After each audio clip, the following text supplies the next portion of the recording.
Hej och välkommen tillbaka till ett nytt avsnitt, episod 5 i den här serien Bygg din egen filmstudio. Och jag har gjort en engelsk titel på den här också som ni ser. Jag kommer återkomma till det. I det här avsnittet kommer vi fortsätta med att titta på golv och väggar och isolering och lite om det här med rördragningen. Det fanns en hel del att lägga till om man då jämför det mot förra programmet. For those of you who speak English, you are special welcome to my international playlist here on this channel, BMS Web TV. And I hope you will follow me on the travel here to build this studio, what we are sitting in right now. And I hope you can subscribe as well here and make some comments below here. And I will answer that in English to you. And then between the chapter here in the film here itself, I will name that in English, what it's all about. And all this technical information will hopefully be in English also. So you are welcome, so hang around. Ja, för er svenska tittare som har hängt med på den här resan så kommer vi att fortsätta lite där vi slutade med de här väggarna och isolering och annat. Sen kommer det bli lite mer teknik framöver. Och det kommer bli, jag börjar lite grann med de här rören som är dragna här i golvet under i studion. Och sen kommer vi att närma oss mer och mer nutid här. Och det blir en hel del teknik faktiskt. Det blir lite utbildningar här mot den vita tavlan här som står där borta på andra sidan. Då får jag vända kameran.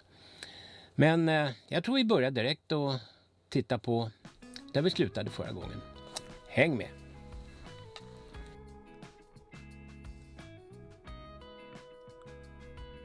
I det här momentet så börjar vi lägga in golvisolering i golvbjälklaget. Och vi har inte gjort de här trossbottenskivorna helt färdiga.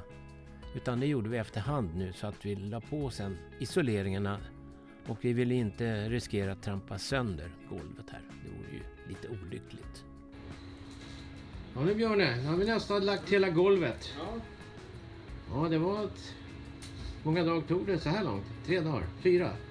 Ja. Vi har kopplat upp här. Isolerat. Lagt masonit.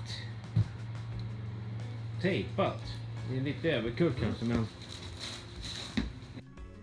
Ja, den här tejpen var nog ganska bra att vi valde att sätta dit. För att då slipper vi få framtida problem med fukt och drag som ställer till det i isoleringen. Nästa steg det är att gå in och sätta sig vid ritbordet och planera var ska alla rör dras och hur ska det se ut i studion. Mixerbordet är ju central punkt, det är själva navet. Och därifrån ska sen kablarna upp till mixerbordet. Nu börjar det likna ett liten mancave här och till och med toaletthörnan börjar bli förberedd här med sina rördragningar. När all isolation ligger på plats och är det dags att lägga upp golvspånen. Vi har hittills bara fått stått på brädor och plank här och det var inte så behagligt. Men nu kommer det bli dags att börja finlira lite grann och såga upp för själva luckan också.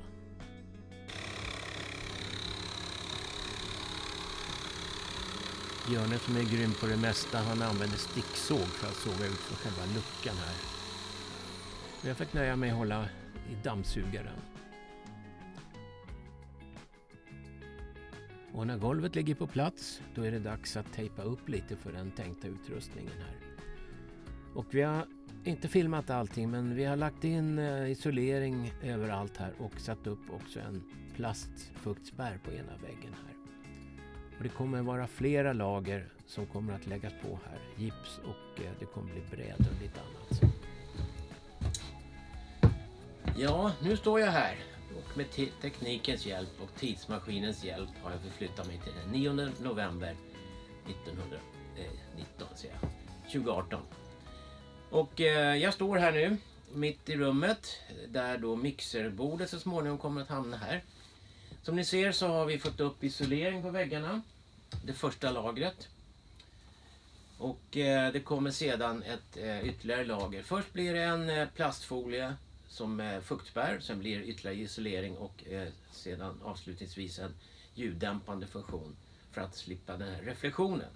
Som ni hör nu kanske det ekar lite, en aning. Det kommer att bli ännu mera tajtare ljud så småningom. Vad har vi mer här? Vi har golvet lagt. Det är 220 balkar här under, det är isolering, det är trossbotten och det är fuktspärr och det är allt som ska vara. Här under på golvet så har vi en lucka som är öppningsbar. Och där finns då kablage eller rör som ligger fördragna i golvet på båda sidor. Där vi kommer att kunna dra kablar till mikrofoner som placeras ut, alltså mikrofonuttag som placeras efter väggarna. Vi kommer att ha på den sidan ett rackskåp där vi kan koppla in effekter och sådana saker. Och även en rullbandspelare av gammal traditionell art kommer att stå där för den som vill spela in analogt. Ja, vad har vi mer? Vi har en plats för en toalett. Det får man inte glömma bort i sammanhanget. Det är viktigt att kunna komma in och stänga in sig ibland och göra det man behöver där. För det har vi, den skulden har vi dragit avlopp och förberett med rinnande vatten och varmvattenbredare och allt sånt där. Under fönsterväggen, alltså bakom mixerbordet, kommer då det här racket, 3 rackmodulsplatser att skapas. Och där kommer att det finnas effekter som kompressorer, reverb och sådana saker, typ analoga historier. Även lite kassettdäck och CD-spelare och vad det nu kan vara som finns där. Brukar kalla för Heinier, Fleinier och Deinier på analoga språket. Ja, i taket här som inte är lagt än så är det balkar och det är ett yttertak lagt klart och det är luftisolerat. Det är också på undersidan är det balkar här och där ska vi då emellan lägga kondensskydd och takisolering. Och det blir ganska kraftig isolering för att hålla värmen här i huset. Det blir ett undertak och det blir också ett loft här. Loftet är till för i första hand för att kunna ha lite prylar uppradade. Mikrofonstativ, ja vad vet jag, högtalare, lampor om inte annat. Vi kommer ju ha videofilmning här så småningom också. Och för den skull kommer vi rigga upp en ljusramp här med fjärrstyrda spottar och annat. Ja, det kommer att bli mycket skoj här framgent så att fortsättning följer. Häng med! Och vi valde en OSB-skiva som skulle vara ett underlag för byggcentral och bakom gipsen. Ja, nu har vi kommit så långt så att vi har satt upp isolering och ångplast och skyddet. Och sen har vi OPS-skivan där. OSB heter det. Nu gör vi en liten streck där som man kan skruva. Spikrakt. Det ser ut. Byggcentral.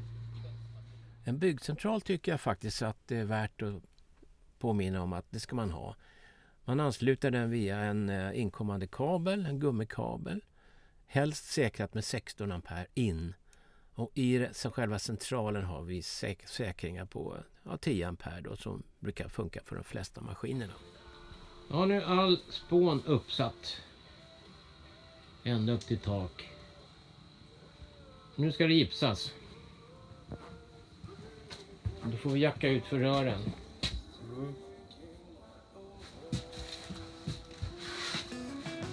Byggcentralen ska byta till en riktig elcentral här. Ja, som ni ser här så har vi inte haft så mycket av katten som springer omkring här i just det här avsnittet. Men hon kommer tillbaka. Tro mig.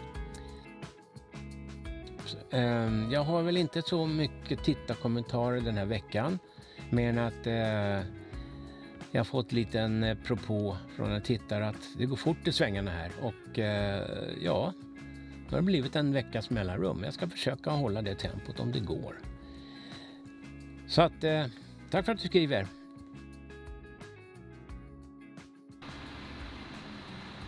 När det gäller själva logistiken här så vill jag säga att man kan inte ha allt material levererat för tidigt och liggandes. För då har man inte plats att bygga och det är risk för att det blir vattenskadat, vilket vi fick lite på den här leveransen. Men där vill jag i samma andetag säga att där böt man ut de skadade delarna. Så all heder för Bauhaus som levererade här. Och det gick ju jättebra att få hit de här med en gemensam transport. det mesta av materialet kom faktiskt ifrån Bauhaus, som vi tyckte var en väldigt bra leverantör. Vi är väldigt nöjd med dem. Och apropå nöjd så sitter man här och njuter medan Björn mäter upp hur det ska kapas upp för själva gipsskivorna. Och de satte vi upp sen med hjälp av skruvar. Och det gick förvånansvärt fort att få upp dem. De hade full höjd på 2,50 vill jag minnas. Och i hörnan här som Björn står och tittar på, det är själva toalettdelen som skulle byggas sen med en egen vägg.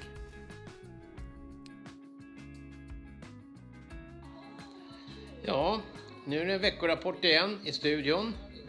Här står jag och tittar i väggen.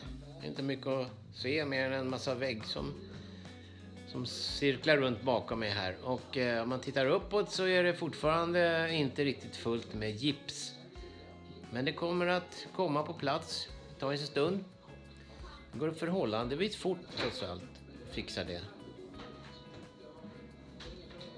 Det kommer bror min här. Nu är kvällen slut. Ja, det var en lång vecka. Eller kort vecka, fast vi fick en del gjort. Ja, det där kanske är en liten lätt underdrift från min sida. Det var en del arbete och det gick fort. Har man kul när man jobbar så går tiden fort.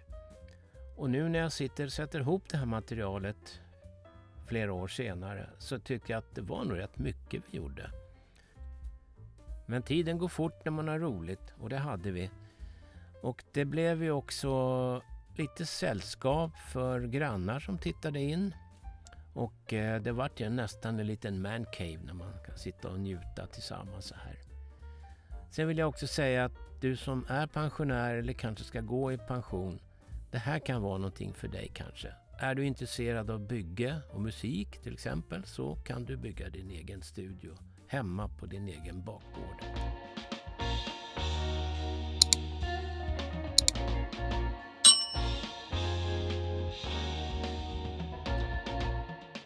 I nästa program kommer vi att börja med isolera ovanpå den här gipsen som ligger. Vi kommer lägga träpanel som ligger horisontellt. Och den har speciellt mellanrum som vi kallar för diffuser. Och den har haft till funktion att samla in ljudvågorna där och dämpa dem då, så att man får en ljuddämpande effekt som jag var inne på tidigare här. Men mer om det i nästa program, så häng på bara. Hej!